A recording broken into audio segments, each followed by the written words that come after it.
bienvenue à Vie de foi. Quelle joie de vous avoir avec nous aujourd'hui et quelle joie pour moi de recevoir Aurélie Tchatchou, que vous connaissez bien de EMC TV. Bonjour Aurélie. Bonjour Pasteur Joël. Gloire à Dieu, bienvenue à Vie de foi. Merci. Nous parlons de la vie chrétienne épanouie. Mais imagine, Aurélie, une personne qui est liée par le péché. Quelqu'un qui va à l'Église, qui vit dans la honte, qui vit tourmenté peut-être par le péché, la domination de la nature pécheresse. C'est difficile d'être épanoui, c'est difficile d'être souriant quand on vit comme un esclave. On ne peut pas être en même temps esclave et en même temps heureux. Ça ne fonctionne pas comme ça. Oui. Donc, toi, tu as reçu une révélation de la part de Dieu sur comment vivre dans la sainteté. Donc, quelqu'un aujourd'hui qui est là, et en fait, on reçoit constamment des lettres de personnes qui nous disent « Mais comment faire pour se sortir de tel ou tel péché? On ne parlera pas cette semaine, aujourd'hui même, des péchés spécifiques. Ce n'est pas le but. Ce qu'on veut faire, c'est vraiment enseigner au peuple de Dieu comment ils peuvent être libres de tout péché. Peu importe le péché. Il y a une liberté certaine en Christ. Donc, dis-moi, toi, Aurélie, comment tu as découvert, comment tu pouvais vivre d'une façon libre du péché? Ben déjà, tout commence avec l'œuvre de la croix. C'est quand même... Donc, l'œuvre de la croix. Oui, c'est la base, en fait. Parce qu'à la croix, qu'est-ce qui s'est passé? Ben, Jésus, il a pris mon péché. La Bible dit dans 1 Jean 1, au verset 7, que « Mais si nous marchons dans la lumière, comme il est lui-même dans la lumière, nous sommes mutuellement en communion et le sang de Jésus, son Fils, nous purifie de tout péché. En fait, à la croix, le sang de Jésus a parlé en notre faveur et le sang de Jésus nous a purifiés, en fait. Et il y a ce verset qui dit « Sans effusion de sang, il n'y a pas comme de pardon de péché. » Donc, dès l'instant où Jésus a versé son sang, nous avons été libérés du péché. C'est merveilleux. Tu vois, Aurélie, il y a une chose que j'ai souvent enseignée à Vie de foi, que j'ai répété, et on doit toujours répéter. Parce que dans le monde chrétien, il y a beaucoup de chrétiens qui s'imaginent être des pécheurs. Et l'homme est comme les pensées de son âme. Donc, si je pense que je suis pécheur, je vais pécher. Et on doit renverser ça. Aujourd'hui, je vais me répéter pour ceux qui sont habitués à l'émission Vie de foi, je dois vraiment le dire. Si vous êtes sauvé par la grâce, si vous êtes devenu un enfant de Dieu, vous n'êtes plus un pécheur, vous êtes devenu un saint. Puis quand on parle de la sainteté, on va décortiquer tout ça aujourd'hui. Est-ce qu'on doit attendre 100 ans et nous déclarer, bon, cette personne-là était sainte? Moi, je déclare aujourd'hui même que je suis un saint. Parce que la sainteté veut dire, en fait, que nous avons été sanctifiés ou mis à part pour le saint service de Dieu. Donc, on pourra expliquer davantage. Mais en gros, ce que je dois comprendre, c'est que le sang de Christ, comme tu mentionnes, me purifie entièrement de tout péché. Mais si je continue à croire que je suis un pécheur, si je continue à croire que j'ai des péchés dans ma vie, bien en fait, c'est comme si je crois que le sang de Jésus n'était pas pleinement efficace pour me purifier. C'est comme si la tâche du péché est plus puissante que le sang de Christ. Et en fait, dans ma fausse humilité, peut-être je suis sincère en disant « Ah, je suis un pauvre pécheur sauvé par grâce », mais en fait, je dénigre l'œuvre de la croix en faisant ça. Et une chose très importante, bon, le sang de Jésus me purifie de tout péché, mais en même temps, c'est à la croix où Christ a payé pour ma délivrance de la domination de la nature pécheresse sur ma vie. Et c'est ça qu'on retrouve dans 1 Corinthiens 1,18. La prédication de la croix est une folie pour ceux qui périssent. Mais pour nous qui sommes sauvés, elle est une puissance de Dieu. Et pour vivre dans la sainteté, c'est ça qu'on a besoin. C'est pas notre puissance personnelle, c'est pas nos efforts personnels, mais c'est la puissance de Dieu. Exactement. Et la Bible est claire. Hein?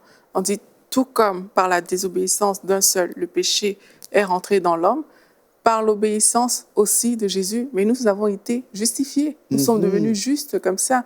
Et en fait, le problème, c'est que les gens s'intéressent trop à leurs actions par rapport à la nature qu'ils ont. On réfléchit en fonction des actions, on réfléchit en fonction de ce que je fais. Je peux commettre une erreur, mais est-ce que ça signifie que je suis pécheur? Même on peut prendre l'exemple de, supposons un pécheur qui va pêcher du poisson, par exemple.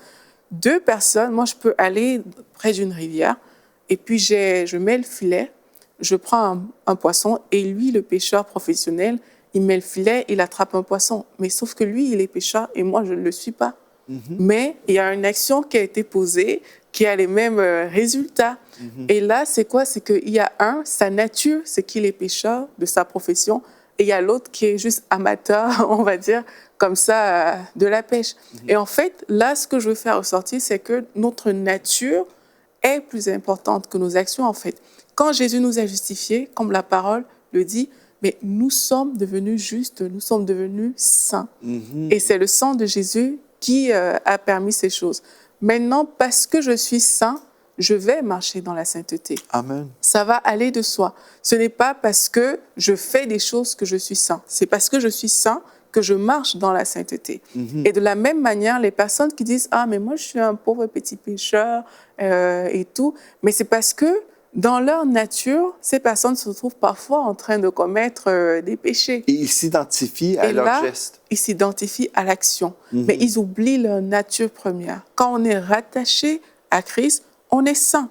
Ça ne signifie pas qu'on ne commet pas des erreurs. On peut commettre une erreur, mais comme la Bible dit, tu te relèves, tu reconnais, tu te répands, et puis Dieu te pardonne, et puis tu continues en fait dans ta nature. Mais tu ne te couches pas sur ton péché, ça ne change pas ta nature en Christ, c'est je suis saint, du coup je pose des actes en accord avec ma nature en fait. Amen, c'est super, c'est tellement important parce que plusieurs chrétiens n'ont pas compris ce que tu dis aujourd'hui. Dans 2 Corinthiens 5, verset 21, ce texte-là est très important. Donc, celui qui n'a point connu le péché, donc je suis dans 2 Corinthiens 5, 21, celui qui n'a point connu le péché, il a fait devenir péché pour nous, afin que nous devenions en lui justice de Dieu. Donc, nous savons que le Seigneur Jésus, ici, le texte dit, est devenu péché. Ça ne veut pas dire que Jésus a commis des péchés ou qu'il était pécheur, mais il a porté pleinement tous les péchés de l'humanité sur lui-même. Donc, il a fait devenir péché pour nous, afin que nous devenions en lui justice de Dieu. C'est-à-dire que je suis aussi juste que Jésus est juste. Donc, je dois me voir comme ça parce que je suis en Christ, pas en dehors de Christ. Là. On ne parle pas en nous-mêmes dans notre condition humaine. Non, notre condition humaine a peut-être besoin de changer. Mais ma position en Christ, là, vraiment, je suis devenu la justice de Dieu. C'est-à-dire juste, saint, irrépréhensible et irréprochable. Parfait. Et ça, c'est un fait biblique. Amen. C'est vraiment ce qu'on doit comprendre. C'est que quand on a accepté Jésus, on est saint, c'est un fait. Amen. Et ça, il faut qu'on arrive à l'accepter, en fait. C'est un fait. Je demeure en Christ, ma position, je suis caché en Christ. Ça, c'est un fait biblique. Je n'ai pas besoin de faire des efforts pour demeurer en Christ. J'ai juste à accepter Jésus-Christ. Et dès que j'accepte Jésus, je demeure en Christ, je suis caché en Christ, je suis saint, je suis pur. J'ai toutes ces choses en moi, en fait.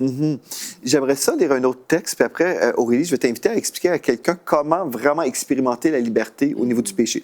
Romains 6, verset 14. Romains 6, 14, un autre texte hyper important.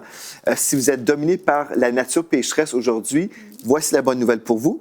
Le péché n'aura point de pouvoir sur vous. J'ai lu 1 Corinthiens 1,18 qui nous disait que le message de la croix est une folie pour ceux qui périssent, mais pour nous qui sommes sauvés, elle est la puissance de Dieu. Vous vous rappelez de ça? Donc, la puissance de Dieu, c'est la chose importante. Donc, ici, ce texte-là me dit que la nature pécheresse, quand on lit le péché, en fait, ça devrait être, c'est correct de dire le péché, mais on sait que ça se réfère à la nature pécheresse. Donc, la nature pécheresse n'aura point de pouvoir sur vous, puisque vous êtes non sous la loi, mais sous la grâce, sous la faveur surnaturelle de Dieu. Mais là, comment aller chercher cette puissance surnaturelle de Dieu? Bien, ma foi doit être ancrée dans ce que Jésus a fait, comme tu as dit ton premier point, le sang de Christ. Il y a 2000 ans, Jésus a payé pour me libérer, non seulement de mon péché du passé, là, mais du péché qui voudrait se présenter, qui est les offres du diable, en fait.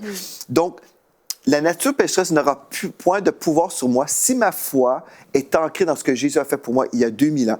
Donc, le diable arrive. Il veut me tenter avec tel péché. Et là, si je garde ma foi ancrée dans l'œuvre de la croix, je me dis, non, il y a 2000 ans, j'ai été libéré de ce péché-là et de la domination de Satan. C'est alors que le Saint-Esprit peut venir et m'accorder cette puissance qu'on lit ici. Cette puissance est disponible pour moi uniquement si je place ma foi dans l'œuvre de la croix. Il y a des gens, Aurélie, qui placent leur foi en eux-mêmes et dans leur puissance personnelle ou même dans leur consécration. Ils vont dire, si je jeûne 30 jours, 40 jours, peut-être j'aurai la victoire sur ce péché. Qu'est-ce que tu en penses? Pas du tout. En fait, dès l'instant où on compte sur nos propres forces, on va tomber en plein dedans dans le péché. Parce que ce n'est pas par nos forces qu'on réussit à dominer le péché, mais c'est par l'Esprit de Dieu qui habite en nous, en fait. Et là, dans le verset que vous avez lu ici, Pasteur Joël, la Bible dit « Ne mettez plus vos membres au service du péché comme des instruments de l'injustice, mais au contraire, livrez-vous vous-même à Dieu comme des morts revenus à la vie et mettez vos membres à son service comme des instruments de la justice, en fait. En fait, ça nous parle de s'abandonner à Dieu ou, en d'autres termes, de s'abandonner au Saint-Esprit. Parce que c'est seulement par le Saint-Esprit qu'on peut dominer le péché. En fait, le Saint-Esprit, nous communique cette grâce, en fait, qui permet que, dès l'instant où le péché se présente, comme vous avez dit, on domine sur le péché. Et même, j'ai envie de dire, le péché il va toujours se présenter, en fait. Le diable est là, il rôde. Si on respire, le diable va essayer de nous faire tomber. C'est ça. Il rôde, donc c'est pas la peine de dire « Ah, mais je suis trop faible ». Déjà, dire des choses comme ça, c'est banaliser la puissance de l'œuvre de la croix. Parce qu'à la croix, justement, Jésus, dans toute sa puissance, nous avons pris de cette puissance-là, en fait. Et là, dès qu'on a pris cette puissance-là, de fait, on devient quelqu'un qui n'est plus esclave du péché. Avant, on était esclave du péché, on était esclave, en fait, de la nature charnelle qui habite en l'homme. Mais dès l'instant où on a accepté Jésus comme son Seigneur et son Sauveur, mais maintenant, cet esclave-là, il n'est plus là. C'est le vieil homme qui est mort, en fait. La nature charnelle, elle est là, mais l'esclave qui était là, toujours prêt à lui obéir, toujours prêt à succomber à toutes les tentations, toujours prêt à se livrer au péché, lui, il est mort. Amen. Et on doit vivre par l'Esprit. Tu vois, comme dans Galates 2:20, j'ai été crucifié avec Christ. C'est qui ça, le G? Bien, le Joel Spinks, pécheur, a été crucifié avec Christ. S'il a été crucifié avec Christ, il est mort. Exactement. J'ai été crucifié avec Christ. Et si je vis, aujourd'hui, si je vis, ce n'est plus moi qui vis, c'est Christ qui vit en moi. Et si je vis maintenant dans la chair, je vis dans la foi au Fils de Dieu qui m'a aimé, qui s'est livré lui-même pour moi. Ma foi doit vraiment être ancrée dans l'œuvre de la croix. Oui. Et puis, c'est une façon où on ne vit pas dans un combat contre le péché. Je sais qu'il y a plusieurs chrétiens qui parlent de ça. On doit combattre le péché. Même, j'ai entendu une prédication l'autre fois, l'homme de Dieu disait, on doit combattre le péché. Et je me disais, non. Puis c'est pas par aucune autre motivation, mais en fait, si on lutte contre le péché, on va finir par chuter. Exactement. Si on lutte contre le péché. Parce que le focus est sur le péché. C'est ça. Et ça fait toute la différence. Dès l'instant où on met le focus sur le mal, sur le péché, on va tomber dedans. Notre attention est là. Si je mets le focus sur peut-être la colère, que je suis quelqu'un de colérique et tout, la colère va toujours se manifester. Mais si je mets le focus sur Jésus, c'est Jésus qui va se manifester. C'est même pour ça qu'on parle de passer du temps dans la présence de Jésus, parce que dès l'instant où on a le focus sur lui, mais c'est lui qui se manifeste. Et je vous assure, on n'a pas besoin de se battre. Moi, c'est ça que je trouve extraordinaire dans la grâce de Dieu, c'est que par nos propres efforts, justement, on se bat. Et l'une des stratégies de l'ennemi est de nous faire croire qu'on peut y arriver par nos propres forces. Et de nous faire croire que, en fait, quand tu vas être plus relax avant qu'on ne te parle, tu ne vas pas entrer dans la colère, quand tu vas te maîtriser, quand tu vas faire ci, quand tu vas faire ça. Mais en fait, notre capacité nous vient de Dieu. C'est ce que la Bible dit, en fait. Et cette capacité-là, on l'a parce que le Saint-Esprit habite en nous.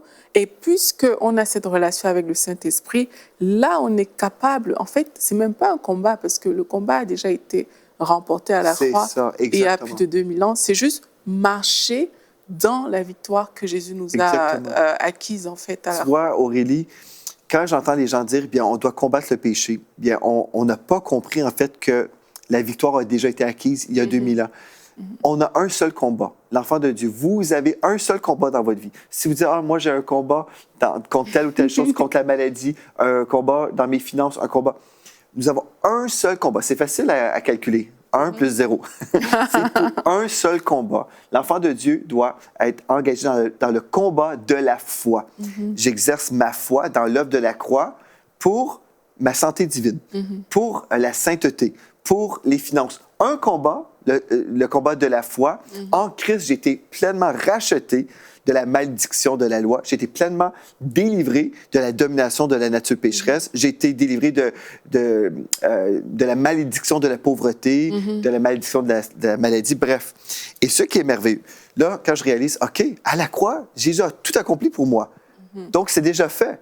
Moi, j'ai juste besoin d'exercer ma foi et bénéficier de la puissance du Saint-Esprit qui me permet de vivre dans la sainteté. Donc, je ne suis pas dans un combat perpétuel tous les jours. « Ah, je dois résister, je dois résister. » On résiste le diable et lui, il fuira loin de nous. Exact. Mais comment est-ce qu'on va résister le diable? On va résister par notre foi. Le même texte nous dit « par votre foi, tenez ferme ». Donc, soyez dans la foi et comprenez que vous êtes déjà victorieux.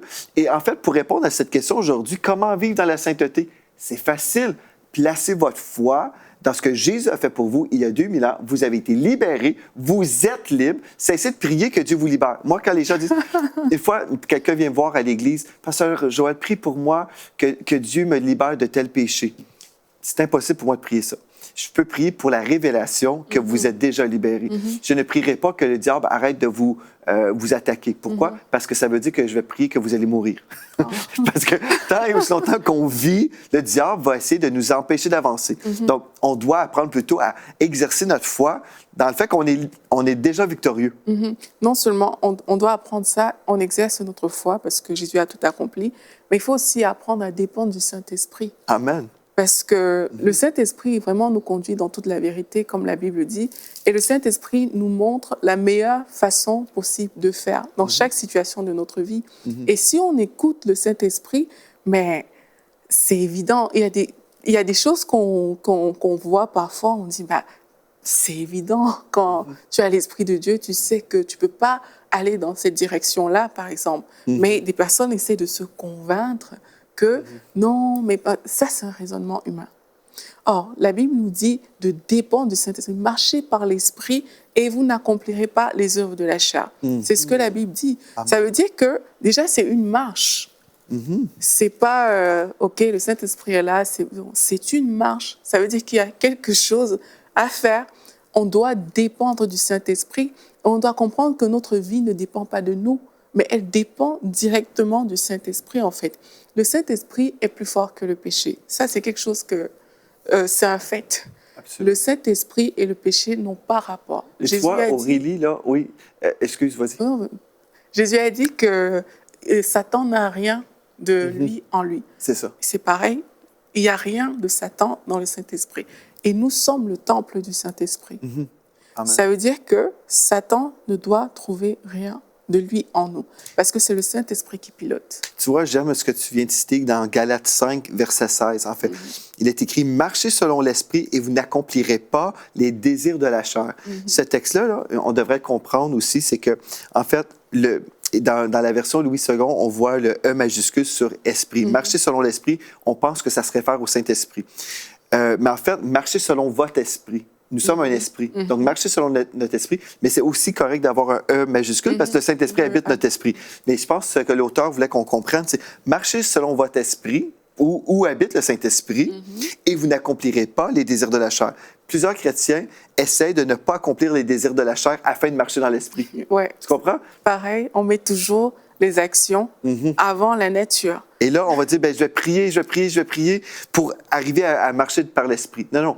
Marchez par l'Esprit, votre esprit, où habite le Saint-Esprit. Le Saint-Esprit ne vous dira jamais de commettre tel péché. Le Saint-Esprit va vous diriger dans la sainteté. Exactement. En fait, pour chaque domaine de notre vie, Pasteur Joël, on aura besoin d'avoir la révélation de l'œuvre que Jésus a accomplie à la croix et dans chaque domaine. Amen. Et vraiment, ça concerne tous les domaines de la vie. Et lorsqu'on aura cette révélation, en fait, là, on va pouvoir laisser le Saint-Esprit agir sur la base de cette révélation-là. Si on n'a pas la révélation de la croix dans tous les domaines de notre vie, ben, on risque justement d'être ballotté comme ça, parce qu'on ne sait pas ce qui s'est passé à la croix. Mais le Saint-Esprit aussi est celui-là qui nous révèle ces choses. Lorsqu'on vit par l'Esprit, le Saint-Esprit habite en nous, mais le Saint-Esprit nous communique la vérité. La Bible dit qu'il glorifie Jésus. Donc, il exalte en fait l'œuvre de la croix. Il exalte le travail que Jésus a fait dans notre vie. Et ça, il faut qu'on en soit conscient. C'est que, enfin, pour marcher dans la sainteté, il faut toujours qu'on se dise, derrière cette chose-là, il y a une œuvre attachée à la croix qui se cache derrière ça. Et ça concerne tous les domaines. Derrière la difficulté que je vis aujourd'hui, il y a une œuvre qui est rattachée à la croix, qui est plus puissante que cette réalité que je vis aujourd'hui.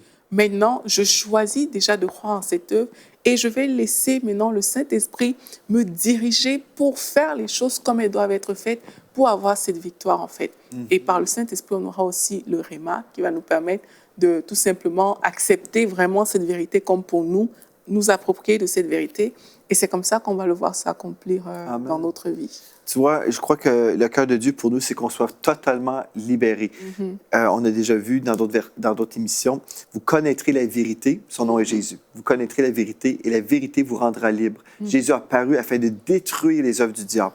Et là, ce que Jésus veut pour nous, c'est qu'on soit totalement libre. Dans Galates 5, le premier verset, il est écrit « C'est pour la liberté que Christ nous a affranchis. Amen. Demeurez donc fermes et ne vous laissez pas mettre de nouveau sous le joug de la servitude. Demeurons donc fermes. On demeure dans cette vérité de la liberté. » Et dans Hébreux, chapitre 10, au verset 22, écoutez bien ceci. « Approchons-nous donc avec un cœur sincère dans la plénitude de la foi. Les cœurs purifiés d'une mauvaise conscience et le corps lavé d'une eau pure. » En fait, en anglais, on parle ici là, que au-delà d'une purification, purge, ça voulait dire c'est vraiment enlevé de notre vie. Mais j'aime ça, en fait, le cœur purifié d'une mauvaise conscience. Certains d'entre vous, vous vivez votre vie chrétienne d'une façon hyper malheureuse. Moi, je sais pourquoi. Il y a plusieurs personnes que j'ai rencontrées dans ma vie chrétienne, dans mon bureau en tant que pasteur en relation d'aide. Les gens disent « Ah, j'ai du mal à avancer, je suis dans la honte, je vis condamné, je vis lié. » Écoutez bien ceci, vous avez été libérés il y a 2000 ans. Même le sang de Christ vous purifie complètement, vous libère, et même votre conscience peut être totalement purifiée, ou le souvenir de cette chose-là, vous mettez ça dans la mer de l'oubli. Et vous dites, non, j'avance avec le Seigneur. Le diable va toujours venir contre nous pour nous accuser et nous dire, il y a 10 ans, tu as commis tel péché. Tu t'en rappelles? Et vous dites, non, c'est oublié. Mon Dieu a oublié cette chose-là et je choisis d'oublier mes fautes. Et comme tu dis, j'aime ce que tu dis, Aurélie, si on pense au péché, on va commettre le péché. Mais si on pense plutôt à Jésus, on pense au Saint-Esprit. Est-ce que le Saint-Esprit me dirige dans telle voie? Non, je vais suivre le Saint-Esprit. Et comme je pense à la sainteté, je vais marcher dans la sainteté, j'irai de gloire en gloire et c'est merveilleux. Oui, la Bible nous dit dans Romains 8 qu'il n'y a donc maintenant aucune condamnation pour ceux qui sont en Jésus-Christ. Et on décrit les personnes qui sont en Jésus-Christ. On dit c'est ceux qui ne vivent pas conformément à leur nature propre, mais conformément à l'Esprit. En effet, la loi de l'Esprit qui donne la vie en Jésus-Christ m'a libéré de la loi du péché et de la mort, car ce qui était impossible à la loi, parce que la nature humaine la rendait impuissante, Dieu l'a fait. On revient encore, c'est Dieu qui l'a fait, ce n'est pas nous. Il a condamné le péché dans la nature humaine en envoyant à cause du péché son propre Fils dans une nature semblable à celle de l'homme pécheur. On dit la justice réclamée par la loi est accomplie, etc.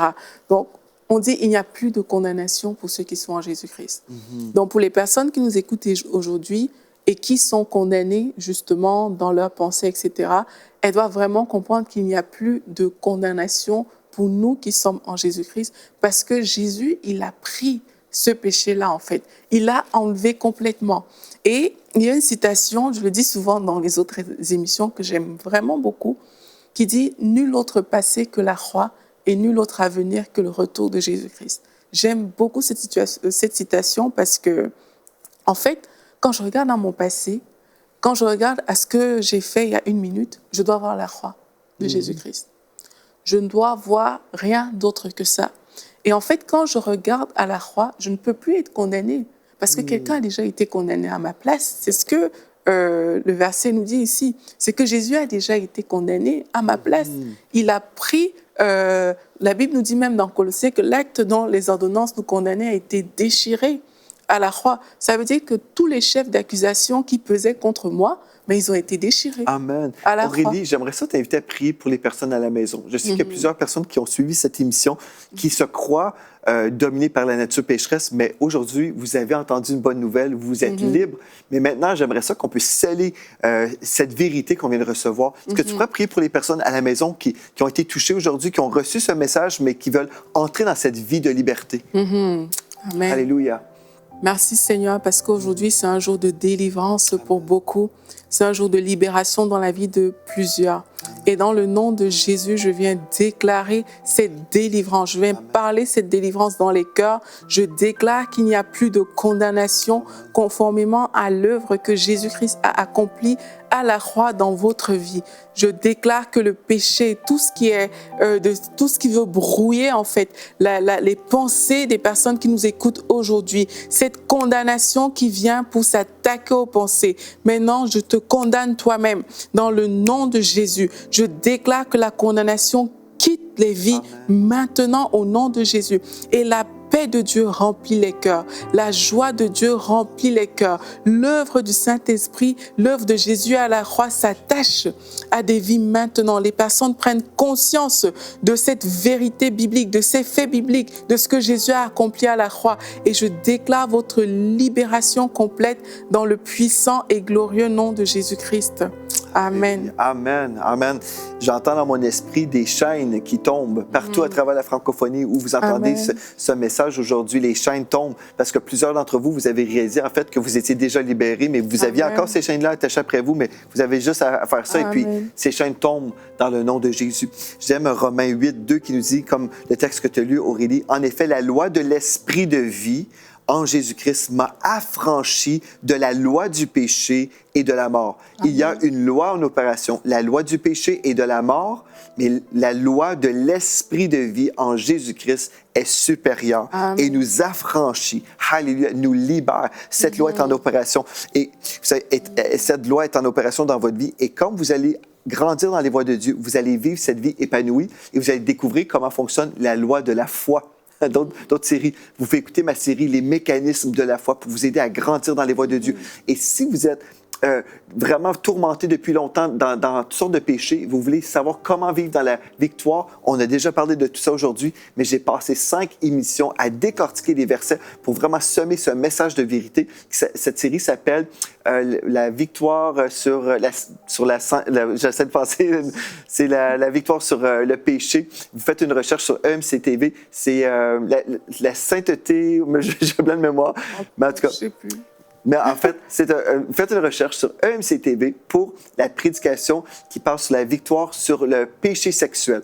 Faites une recherche sur Internet, la victoire sur le péché sexuel. J'ai fait 5 émissions sur ce sujet qui va vraiment vous aider, vous équiper à vivre dans la victoire. Donc, merci beaucoup, Aurélie. Gloire à Dieu, nous avons été bénis et merci à vous d'avoir été là. D'ici à demain et soyez richement bénis. Nous sommes dans la foi pour 8000 nouveaux partenaires, des gens qui vont croire avec nous, qui vont semer 35 $ ou euros par mois, nous appuyant dans la vision d'établir des nouveaux studios de télévision, les conférences EMC dans les nations, ainsi que EMC Academy. Joignez-vous à l'armée grandissante de partenaires dès aujourd'hui. Dès maintenant, donnons pour faire entrer EMCI dans une nouvelle saison. Pour faire votre don, rendez-vous sur emcitv.com/8000.